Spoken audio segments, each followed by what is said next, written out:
বগুড়ায় আদালত চত্বরে আলোচিত কন্টেন্ট ক্রিয়েটর আশরাফুল আলম ওরফে হিরো আলম হামলার শিকার হয়েছেন। এ সময় তাকে কান ধরে উঠবোস করানো হয়। হিরো আলমের দাবি, বিএনপির লোকজন তার উপর হামলা চালিয়েছে। রোববার দুপুর 12:30টার দিকে বগুড়ার চিফ জুডিশিয়াল ম্যাজিস্ট্রেট আদালতে এই ঘটনা ঘটে।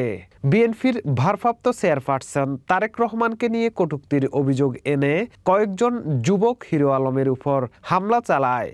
জানা গেছে, দুপুরে বগুড়ার চিফ জুডিশিয়াল ম্যাজিস্ট্রেট আদালতে হিরো আলম 2018 সালের জাতীয় সংসদ নির্বাচনে বগুড়া 4 কাহালু নন্দীগ্রাম আসনে প্রচারণার সময় মারধর ও 2023 সালের 1 ফেব্রুয়ারি একই আসনে উপনির্বাচনে কারচুপির অভিযোগ এনে মামলা দায়ের করেন। মামলায় আওয়ামী লীগের সাধারণ সম্পাদক ওবায়দুল কাদের, বগুড়া 4 আসনের সাবেক সংসদ সদস্য রেজাউল করিম তানসেন ও সাবেক প্রধান নির্বাচন কমিশনার কাজী হাবিবুল আউয়ালকে আসামি করা হয়। এদিকে দুপুর 12:30টার দিকে আদালত চত্বরে হিরো আলম সাংবাদিকদের সঙ্গে তার দায়ের করা মামলার বিষয়ে কথা বলার সময় 5-7 জন যুবক তারেক রহমানকে নিয়ে কটূক্তি করার অভিযোগ এনে অতর্কিত তার উপর হামলা চালায়।